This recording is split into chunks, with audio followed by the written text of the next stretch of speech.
How's it going, everybody? Zach here. I hope you guys are all doing well. Now, the last few days have been jam-packed with work getting done on this Jeep, and I'm super excited to show you guys what we've done and what we've figured out so far. So go grab yourself a snack, drop a like, and we're going to get right into this video, so stick around.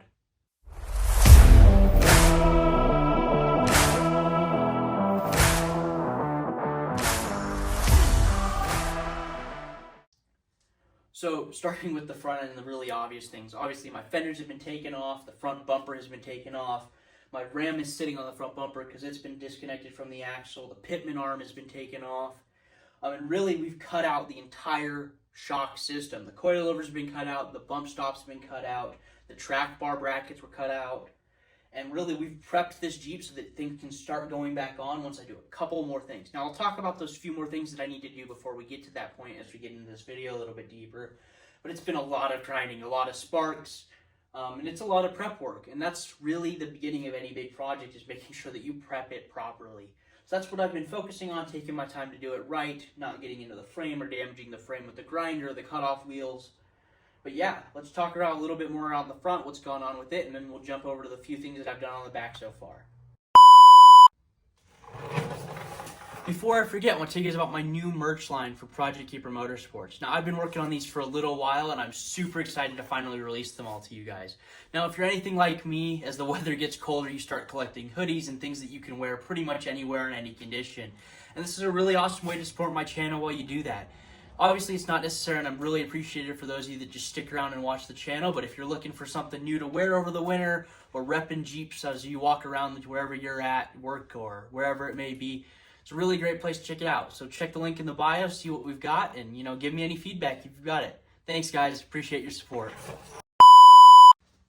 So hopefully I'm in the frame here to show you guys, but as I said, we got the pitman arm taken off and a couple other steering components taken off. And we've really started to figure out what our full bump is going to look like. Now, obviously, the axle is not sitting at full bump right now just because I'm working on a couple other things. One of the big things that I was worried about was pitman arm to diff cover and pitman arm steering heim joint to the radiator. And as it turns out, when we shoved it up, it is really a problem. I've got this heim joint steering, and we're going to a stock height TJ pitman arm from a 4-inch drop pitman arm. And I will collide with the radiator with the way it's set up. So one of the things that I've decided it's time to do is a body lift and a motor mount lift. My motor mounts are shot anyway, as it turns out. So we're going to raise up the motor, raise up the body an inch, and kind of give ourselves a little bit more clearance, because one of the other things that we noticed we were having interference problems with was this upper link mount and the oil pan as we flexed it out.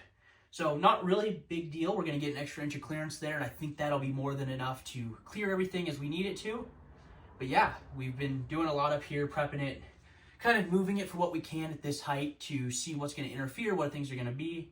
And yeah, that's really where we're at. So jumping over to the back of the Jeep, we haven't done too much back here yet because we're really focused on getting that front end geometry set up correct. But we did figure out a few things that we need to adjust, things that are going to need to be modified a little bit more than I thought they would. Now obviously this spring bucket's going to get cut out, and I'm going to recess it up into the frame to lower my ride height. I haven't quite decided what I'm going to do with the rear shocks yet, if I'm going to try to keep running the ones I'm running or if I'm going to replace them at the time. And then for those of you that have spent enough time under a TJ, or for those of you that don't, there's a stock cross member that runs right here behind this spring mount across the Jeep that has body mounts on it, and that's pretty much the biggest thing that's mounted to it. But as I have kind of articulated the suspension and as we're going to lower the ride height, I'm going to get into that cross member. So the cross member is going to have to go. Got a couple options of how I'm going to replace it. I want to wait to tell you guys about those until I've really figured out what I'm going to do with it. But one of the other things that is going to help to stop me from getting my upper rear links into the bottom of the tub is also that body lift. So the body lift is helping in the front and the back, so it's really great. And I'm not going too crazy. We're just going with the 1-inch body lift, which will really help me get my Jeep's ride height lower, which is kind of crazy that, raising the body is going to do that. But with the way everything's looking, that's how it's going to work out for us. A couple other things, I'm going to have to rerun my rear brake lines. We already kind of knew that, but just looking at where they run and where they're going to interfere with stuff. But yeah, we've got the rear set. You can't really tell, but the frame right now is set at about a 16-inch belly height is where, I've got the jack stand set it to. And that's going to be about where full bump is for this Jeep when it's sitting with no springs in it. And we're going to target that 21, 22-inch belly. If I can get it down to 20, that'd be amazing, but I'm not sure it's going to happen.